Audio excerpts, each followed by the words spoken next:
धर्मराज युधिष्ठिर ने भगवान श्री कृष्ण से पूछा, हे भगवान, मैंने श्रावण माह के कृष्ण पक्ष की कामिका एकादशी का वर्ण सुना। अब आप मुझे श्रावण शुक्ल एकादशी की कथा सुनाइए। इस एकादशी का क्या नाम है? इस व्रत की विधि क्या है? तब भगवान श्री कृष्ण ने कहा, हे राजन, श्रावण माह के शुक्ल पक्ष की एकादशी को पुत्रदा एकादशी कहते हैं। अब इस व्रत की मैं तुम्हें कथा कहता हूँ, इसे तुम ध्यानपूर्वक सुनना। द्वापर युग के आरंभ में महिष्मति नाम की एक नगरी थी, जिसमें महिजित नाम का राजा राज्य करता था। वह राजा पुत्रहीन होने के कारण सदैव दुखी ही रहता था। उनको राज्य कष्टदायक के समान प्रतीत होता था। पुत्र सुख की प्राप्ति के लिए राजा ने अनेक उपाय किए, परंतु वे सभी उपाय निष्फल हो गए। अब वो राजा वृद्ध होने लगा था, इसलिए उनकी चिंता और भी बढ़ गई।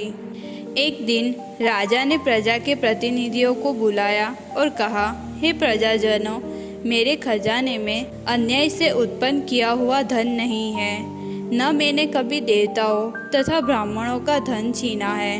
मैंने हमेशा प्रजा को पुत्र की तरह पाला है। मैंने अपराधियों को दंड दिया है। मैंने कभी भी किसी से द्वेष भाव नहीं रखा और सबको समान ही माना है। इस तरह धर्मयुक्त राज्य करते हुए भी मेरा कोई पुत्र नहीं है, इसलिए मैं महान दुख पा रहा हूँ। इसका क्या कारण है? राजा महिजित की इस बात को विचारने के लिए मंत्री आदि प्रजा के प्रतिनिधियों के सहित वन में गए। वहाँ वन में जाकर उन्होंने बड़े बड़े ऋषि मुनियों के दर्शन किए। उस स्थान पर उन्होंने वयोवृद्ध और धर्मज्ञाता महर्षि लोमस के दर्शन किए। सभी महर्षि लोमस को प्रणाम कर उनके सामने बैठ गए। सभी उनके दर्शन पाकर हर्ष से कहने लगे, हे देव, आपके दर्शन पाकर हम धन्य हो गए। लोमस ऋषि ने कहा, मैं आप लोगों के सद्व्यवहार से प्रसन्न हूँ। आप लोग किस कारण से यहाँ आए हो?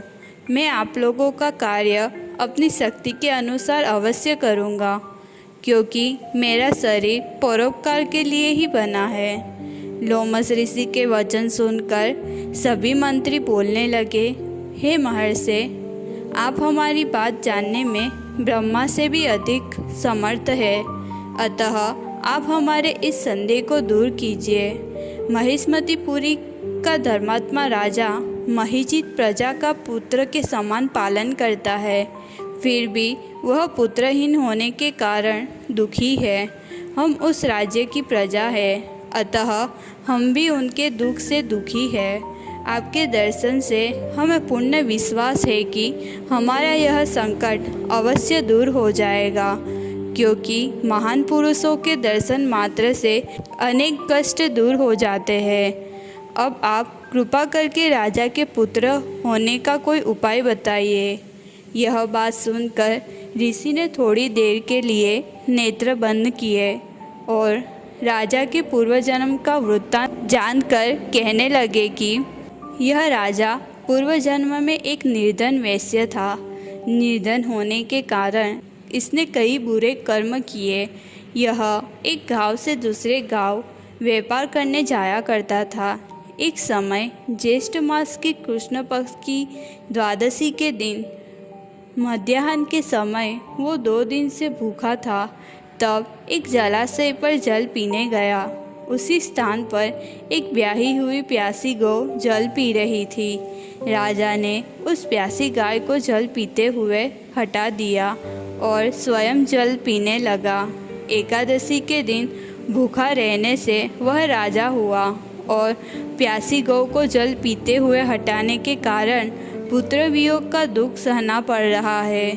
ऐसा सुनकर सभी मंत्री कहने लगे कि हे ऋषि, शास्त्रों में पापों का प्रायश्चित भी लिखा है, अतः राजा का यह पाप नष्ट हो जाए, ऐसा कोई उपाय बताइए।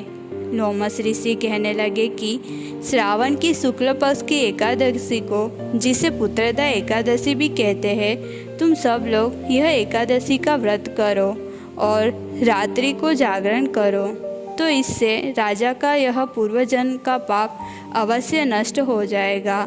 साथ ही राजा को पुत्र की अवश्य प्राप्ति होगी।